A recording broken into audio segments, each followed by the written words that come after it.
पवन सिंह का गाना गर्दा उखाड़ कर रख दिया, एक बिहारी 100 पे भारी। इंस्टाग्राम पर ताबड़तोड़ रील बन रहा है। इस गाने का लाइक व्यू और कमेंट का बात कर लिया जाए तो पूछो मत, 2 दिन के अंदर 5 मिलियन व्यू क्रॉस। और कमेंट का बात कर लो भाई, कमेंट देखने के बाद आप लोगों का रोंगटा हिल जाएगा। पहले वीडियो को गर्दा उड़ा के शेयर कर दीजिए जहां से भी देख रहे हैं।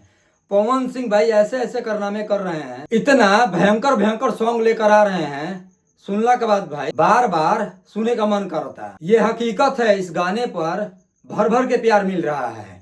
जिस प्रकार से पवन सिंह मार्केट में छा गिल बने, दबदबा मचा कर रखले बने, हमको तो नहीं लग रहा है भाई अदर सिंगर का इतना भयंकर भयंकर सॉन्ग आता होगा। जब गाने का नाम है एक बिहारी 100 पे भारी, गाना आने से पहले मैं आप लोगों को बताया था गाना ये कुछ अलग लेवल का होगा और हाई लेवल का वीडियो क्वालिटी है। पवन सिंह का भाई कोनो ऐसा गाना हो गए, क्वालिटी में कोई कम्प्रोमाइज नहीं होता है। बस आप लोग थोड़ा सा दम रखो, 1 मंथ के अंदर 100 मिलियन वाला ये गाना है।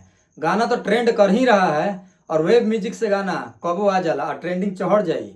तो पिछला वीडियो में बतेले रही, इहो में बताओ तनी, जो नेक्स्ट वीडियो बनाई उहो में बोलम वेब म्यूजिक से गाना ट्रेंडिंग में चढ़ने के बाद उतरने का नाम नहीं लेता है। बाकी चलिए मिलते हैं नेक्स्ट वीडियो में। अपना राय कमेंट सेक्शन में दीजिएगा।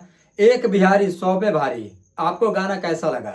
इंस्टाग्राम पर गर्दा मचाकर रील बन रहा है, मतलब कि ताबड़तोड़ रील बना था और रील लाइक ये गाना है। ये नहीं कि इनका गाना धीरे धीरे वायरल होता है।